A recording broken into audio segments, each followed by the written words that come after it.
Okay, next 13th one. If the position vectors of P and Q are respectively, then the cosine of the angle between PQ bar and Z axis.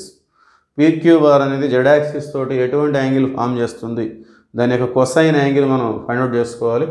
So ముందుగా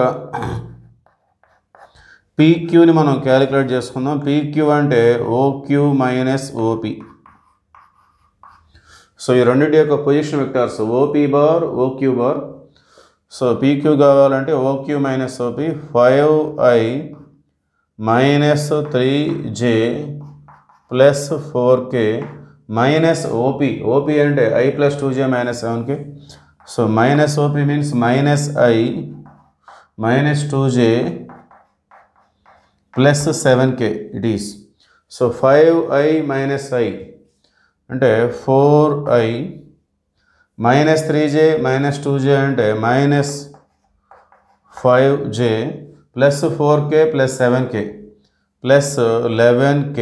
okay, so వీటిని మనం ఈ విధంగా రాసుకోవచ్చు. 4 minus 5 11.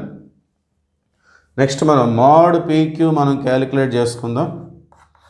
So mode PQ అంటే IJKల కోఎఫిషియెంట్స్ని square చేసి మనం add చేసుకోవడమే. 4 square 16, minus 5 whole square 25, 11 square 121. Okay, so ఇక్కడ అన్నీ కూడా రూట్ ఆఫ్ 162 ఉన్నాయి. సో ఇది కూడా మనకి రూట్ ఆఫ్ 162 వచ్చేస్తుంది. Okay, therefore required angle cosine angle with Z axis.